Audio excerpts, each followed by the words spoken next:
इनकी ख़ास बात यह है कि एक बार मुलाकात हो जाए फिर ये मित्र हो जाते हैं। आप चाहें ना चाहें आपके घर हर 15-20 दिन के बाद कुछ न कुछ तोहफा ये भेज देते हैं और हर बार ये मुझे कुछ बहुत खूबसूरत, क्या बोलते हैं उसको, खजूर ये भेजते रहते हैं हमारी सेहत के लिए। ये तो खैर मजाक की बात है, लेकिन मैं अपनी ओर से बहुत बहुत बधाई देता हूँ इनको। ये बड़ा मुश्किल काम होता है ट्रेड के बारे में वर्णन करना, क्या कलेक्शंस हुए, कहाँ से पाए। मुझे तो समझ में नहीं आता कि ये फिगर्स वगैरह कहाँ से आते हैं। और मैं ऐसा अनुमान लगा रहा हूँ कि आपके पास एक बहुत बड़ी टीम होगी जो ये सब कलेक्ट करती है और उसका फिर विवरण देती है अपने स्टेट में। तो ये वेबसाइट को मैं बधाई देता हूँ। जितने भी लोग फिल्म से संबंधित होते हैं उनको हमेशा ये एक उत्साह बना रहता है मन में कि जब पिक्चर रिलीज़ होती है क्या हुआ, कहाँ पर किस जगह चली, कितना उसने इकट्ठा किया। तो ये सारा इन्फॉर्मेशन जो है ये अब इस वेबसाइट में मिलेगा। वेबसाइट पहले सुनने में बहुत घबराहट होती थी।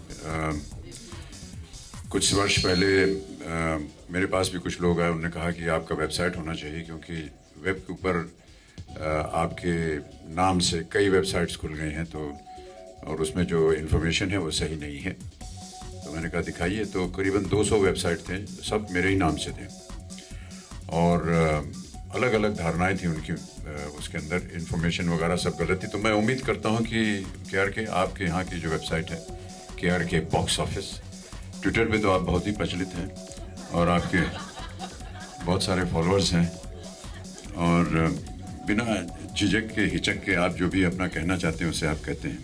पिछली बार जब मैंने आपको देखा था आप लुंगी ऊपर करके नाच रहे थे। इसी तरह का आप वर्णन करते रहें अपने वेबसाइट पे, लुंगी के बारे में नहीं, बाकी फिगर्स और फैक्ट्स के बारे में हमारी शुभकामनाएं हैं। तो मैं वेबसाइट की बात कर रहा था कि बड़ा मुश्किल होता है उसे स्टार्ट करना। तो जो लोग मेरे पास आए उन्होंने कहा कि आपका वेबसाइट होना चाहिए। तो फिर मैंने कहा कितना समय लगेगा? तो उन्होंने कहा 6-7 महीने लगेंगे, उसको अच्छी तरह डिज़ाइन करेंगे। लेकिन मैंने कहा कल कुछ नहीं हो सकता ऐसा हो। तो फिर उन्होंने कहा कि नहीं साहब, हमारे यहाँ ट्विटर होता है, ब्लॉग होता है, वो आप तुरंत शुरू कर सकते हैं। ऐसी हमारी शुरुआत हुई सोशल मीडिया के साथ। मैं बधाई देता हूँ क्योंकि ये वेबसाइट खोलना भी एक बहुत कठिन काम होता है और जैसा कि मैंने कहा जितने भी कलेक्शंस हैं उसकी जानकारी इकट्ठा करना भी बड़ा मुश्किल काम है।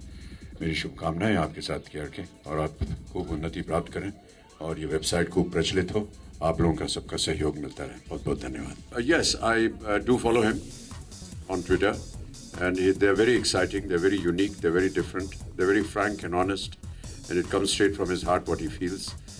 There are very few people that can do that. I think some people are very conscious about hurting other people's sentiments, but I think that that's a great quality I've always found in him. He always says what is in his mind, whether it is hurtful or not, but at least it's coming honestly out. Happy new year का review Monday release करना चाहता था, इसलिए कि मैं गलत review देना नहीं चाहता, वो भले ही कोई भी हो। मैं ये कर सकता हूं कि रिव्यू ना दूं या रिव्यू मैं 2-4 दिन के बाद दूं। जाहिर सी बात है, हैप्पी न्यू ईयर में बहुत सारे मेरे दोस्त हैं, सोनू सूद है, अभिषेक है, दीपिका है।